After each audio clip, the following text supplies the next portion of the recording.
ഓർമ്മക്കുറിപ്പിലെ പരാമർശങ്ങൾ വിവാദമായതോടെ വിശദീകരണവുമായി സിപിഐഎം PB അംഗം ബൃന്ദ കാരാട്ട്.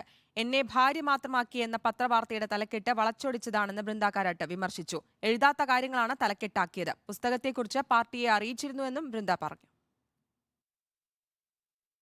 CPM നേതൃത്വം വ്യക്തി എന്നുള്ള നിലയിൽ തന്നെ അവഗണിച്ചിരുന്നുവെന്ന തുറന്നു പറച്ചിൽ ബൃന്ദ കാരാട്ട് തന്റെ പുറത്തിറങ്ങാൻ പോകുന്ന പുസ്തകത്തിലൂടെ നടത്തിയെന്നതായിരുന്നു പത്രവാർത്ത.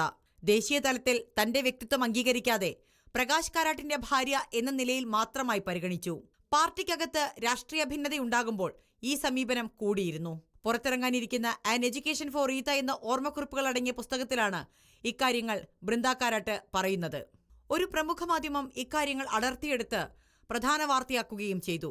അതിന് പിന്നാലെയാണ് വിശദീകരണവുമായി ബൃന്ദ കാരാട്ട് രംഗത്തെത്തിയത്. താൻ എഴുതാത്ത വാക്കുകൾ പത്രവാർത്തയുടെ തലക്കെട്ടാക്കി.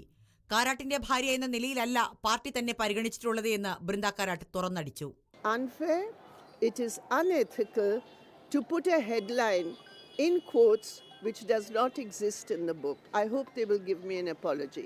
Nothing in a party like censorship or who is writing what. Not at all. Our party does not function like that. Not at all. And I am proud to be a member of the CPIM. പത്രമാധ്യമം നിരുപാധിക മാപ്പ് പറയണം. നിയമപരമായി നടപടി സ്വീകരിക്കില്ല. വാർത്തയുടെ തലക്കെട്ടിനെക്കുറിച്ച് മാത്രമാണ് പറയുന്നത്. വാർത്തയുടെ ഉള്ളടക്കം താൻ പരിശോധിച്ചിട്ടില്ല എന്നും ബൃന്ദ കാരാട്ട് പറയുന്നു. റിപ്പോർട്ടർ, ദില്ലി.